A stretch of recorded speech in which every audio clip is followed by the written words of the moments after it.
வணக்கம் நண்பர்களே. நமது கோல்டன் டைம் சேனலில் சிந்திக்க தூண்டும் சிறுகதைகள் என்ற பகுதியில் தேவாமிர்தம் என்ற கதை பதிவு செய்துள்ளோம்.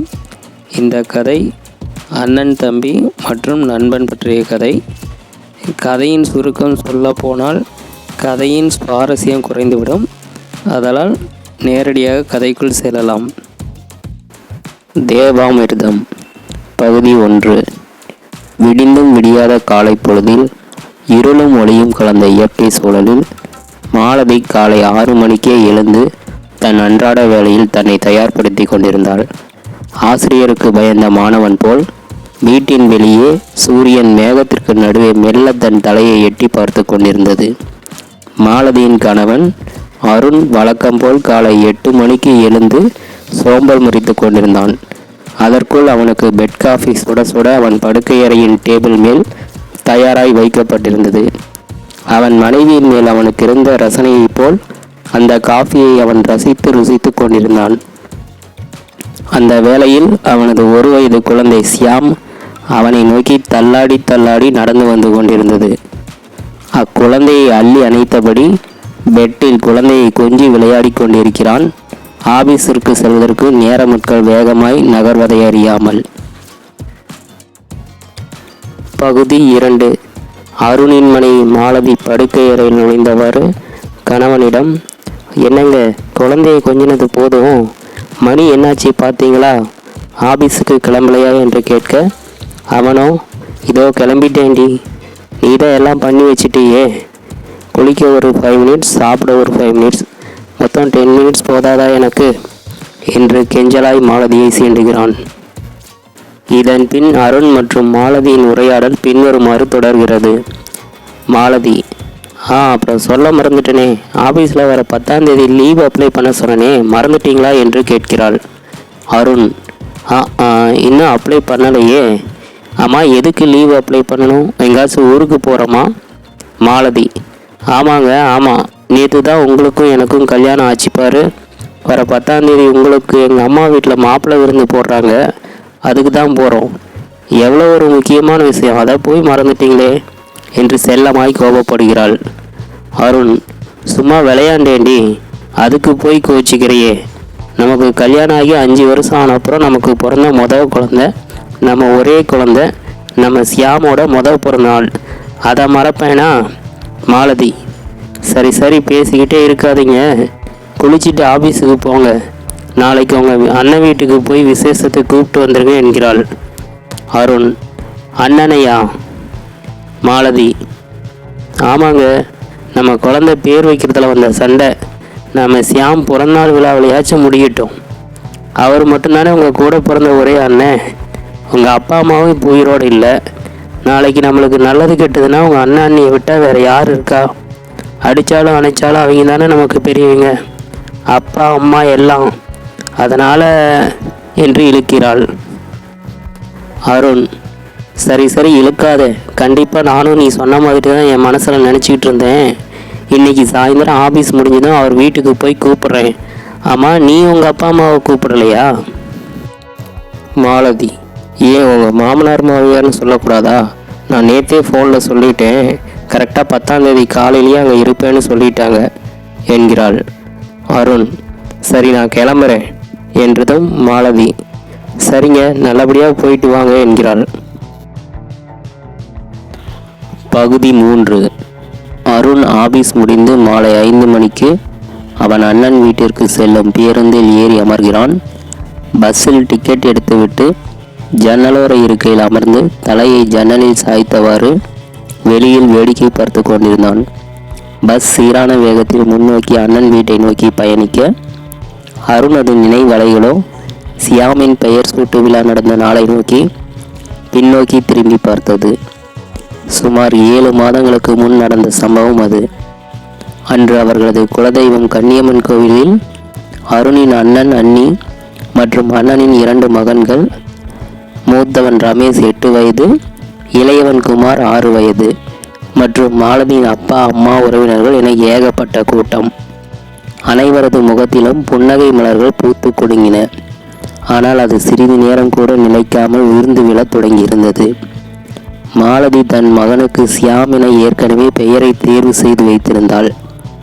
அவள் அந்த பெயரை அருண் அண்ணியிடம் சொன்னபோதுதான் பிரச்சனை வெடிக்க ஆரம்பித்தது. அருணின் அண்ணி கமலா, என்ன இது பேரு சியாமு குயாமுன்னுக்கிட்டு? எங்கள் வீட்டுக்காரர், அதான் உங்கள் மச்சாண்டார், அவரோட அப்பா பேரை உங்கள் பையனுக்கு வைக்கணும்னு ஏற்கனவே முடிவு பண்ணிட்டாரு என்று சொல்ல, அங்கு வந்த அருண், அண்ணி, எங்கள் அப்பா பேர் என்னன்னு உங்களுக்கு தெரியுமில்ல? அண்ணி, ஆமாம், நல்லா தெரியும். என் மாமனார் பேர் இருளாண்டி.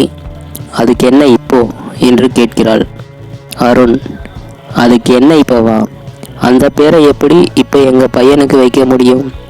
இந்த பேர் இப்போ பேசினாவே இருக்காது அண்ணி. அதுவும் நாங்கள் தவமிருந்து பெற்ற குழந்தை என்று கூற, அண்ணியோ, எனக்கு என்னப்பா, உங்கள் அண்ணன் சொன்னார் சொல்லிட்டேன் என்றதும் மாலதி, உங்கள் மாமனார் மேலே அவ்வளோ மரியாதை இருந்திருந்தா உங்கள் 2 பசங்களில் யாருக்காச்சும் ஒருத்தருக்கு அந்த பேரை வச்சிருக்கலாமே என்று கூறினாள். அதற்கு அண்ணி கமலாவோ, இருந்தாலும் உன் பொண்டாட்டிக்கு இவ்வளவு வாய்க்கொழுப்பு ஆகாது. எதற்கெடுத்தாலும் சண்டை குத்தல் பேச்சு. அதனால தான் ஆண்டவன் உங்களுக்கு 5 வருஷமாக குழந்தை பாக்கியம் கொடுக்காமல் வச்சுருந்தான். ஆனால் இவ்வளவு பட்டும் நீயும் உன் பொண்டாட்டியும் திருந்த மாட்டேங்கிறீங்களே என்கிறாள். இதை கேட்டதும் மாலதி அழுது கொண்டே அவ்விடத்தை விட்டு நகர்கிறாள். பின்னர் மாலதியின் அப்பா அம்மா அருணின் அண்ணி கமலாவிடம் சண்டையிட, கமலாவுக்கு ஆதரவாக அருணின் அண்ணன் மணி சண்டையிட, மாமனார் மாமியாருக்கு ஆதரவாக அருண் அவன் அண்ணன் மணியிடம் சண்டையிட, அந்த இடமே படத்தை மிஞ்சும் அளவுக்கு சண்டை காட்சி நடைபெற்று கொண்டிருக்கிறது.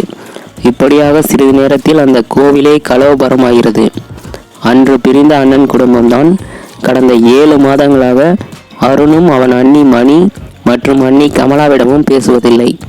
இப்போதுதான் 7 மாதத்திற்கு பிறகு மீண்டும் அண்ணன் வீட்டிற்கு செல்கிறான். அவன் இந்த சம்பவத்தை நினைத்து பார்த்து முடிக்கவும் அருண் இறங்க வேண்டிய இடம் வரவும் சரியாயிருந்தது. அருண் பேருந்தை விட்டு இறங்குகிறான். பகுதி 4. அண்ணன் வீட்டு வாசலில் காலிங் பெல் அழுத்தியதும் அண்ணி ஜன்னல் வழியை எட்டி பார்த்துவிட்டு அவன் அண்ணனிடம், என்னங்க, உங்கள் அருமை தம்பி அருண் வந்திருக்காங்க என்கிறாள்.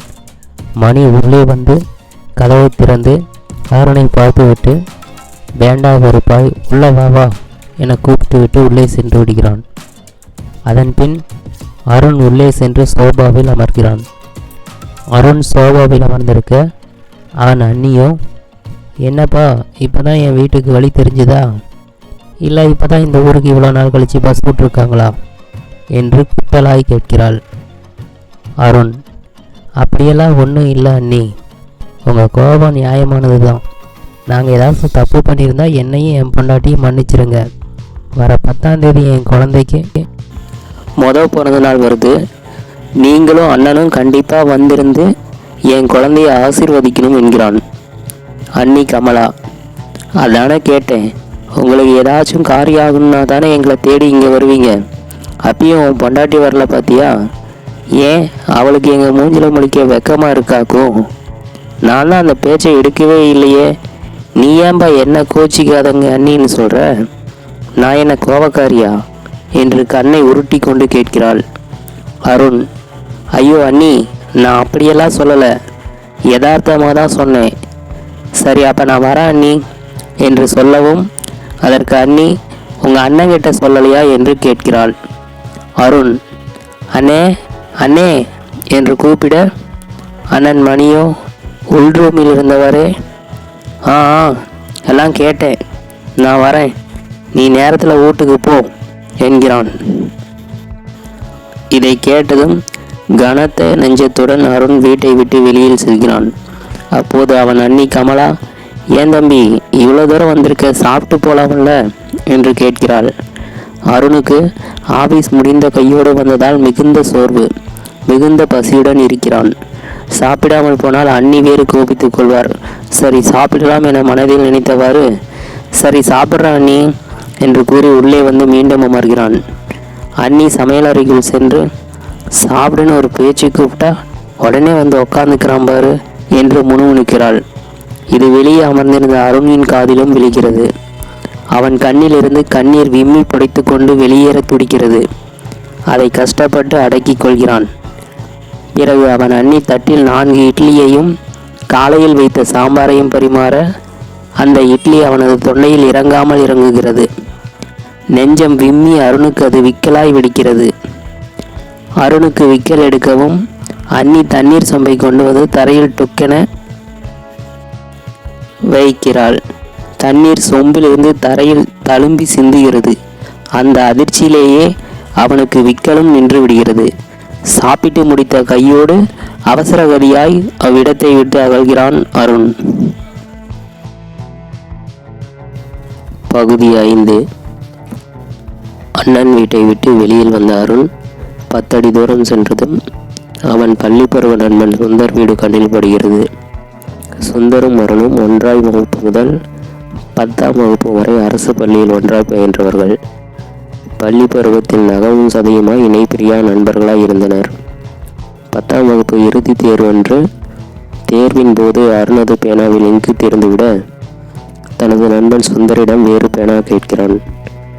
ஆனால் அவனும் ஒரே ஒரு பேனா எடுத்து வந்திருந்ததால் தனது நண்பனுக்கு பேனா ஒன்றுதான் கொண்டு வந்திருக்கிறேன், வேறு பேனா இல்லை, நீ வேறு யாரிடமாவது வாங்கிக்கொள் என்று கூறிவிடுகிறான். பிறகு அருண் தேர்வறையில் தேர்வு எழுத வேறு ஒருவனிடமிருந்து பேனா வாங்கி தேர்வை எழுதி முடிக்கிறான். இதன் காரணமாக அருண் சுந்தரிடம் கோபித்து கொண்டு அவனிடம் பேசுவதை நிறுத்திவிடுகிறான். சுந்தர் அருணிடம் வலிய வந்து பலமுறை பேச முயற்சித்தும் அருண் பேசாததால் சுந்தரும் இவனிடமிருந்து விலகிவிடுகிறான்.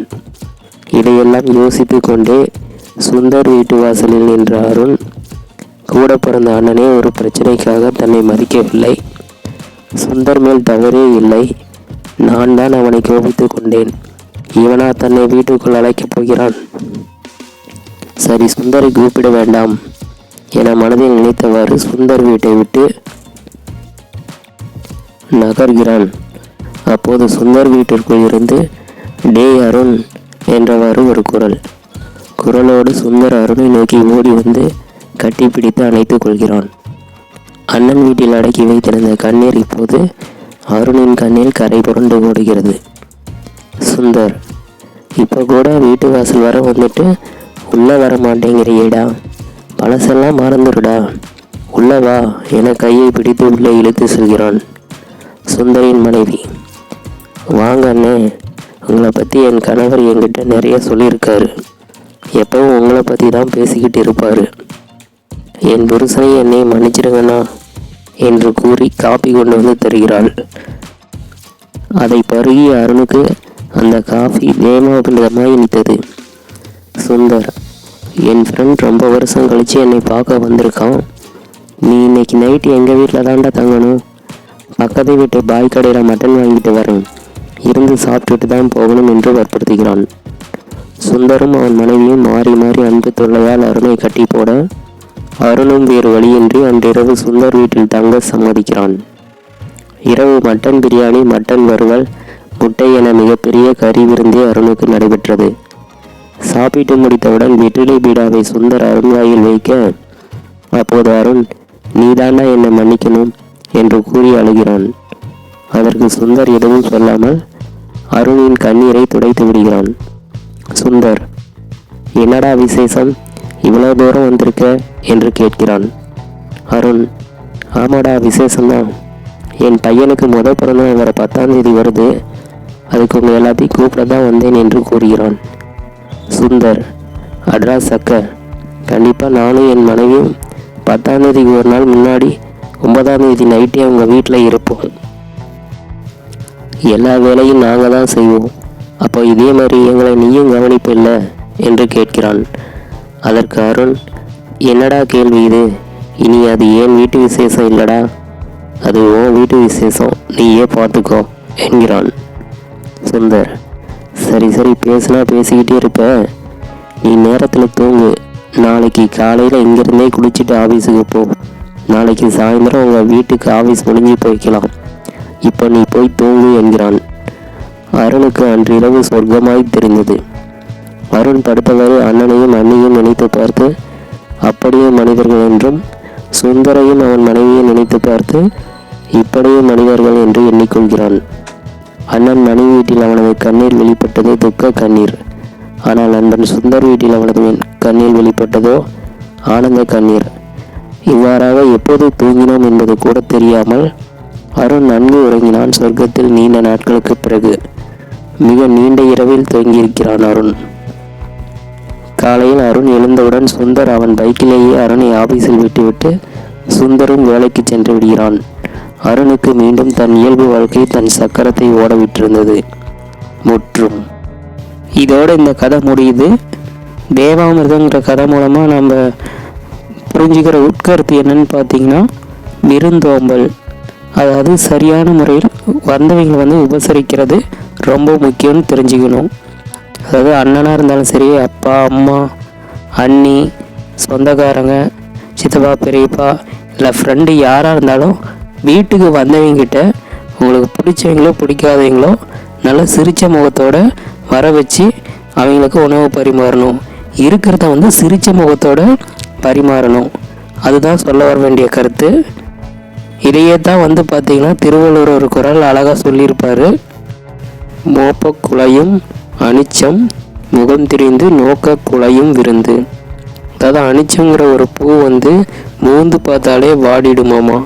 அது மாதிரி வாடின முகத்தோடு யாராச்சும் உறவு பரிமாறினா அந்த விருந்து விருந்தாவே இருக்காதுன்னு சொல்கிறார் வள்ளுவர். ஸோ அதனால் நம்ம இனிய முகத்தோடு உபசரிக்கணுங்கிறதா இந்த கதை மூலமாக நம்ம சொல்ல வேண்டிய கருத்து. மற்றும் ஒரு பதிவில் உங்களை சந்திக்கிறேன். நன்றி, வணக்கம்.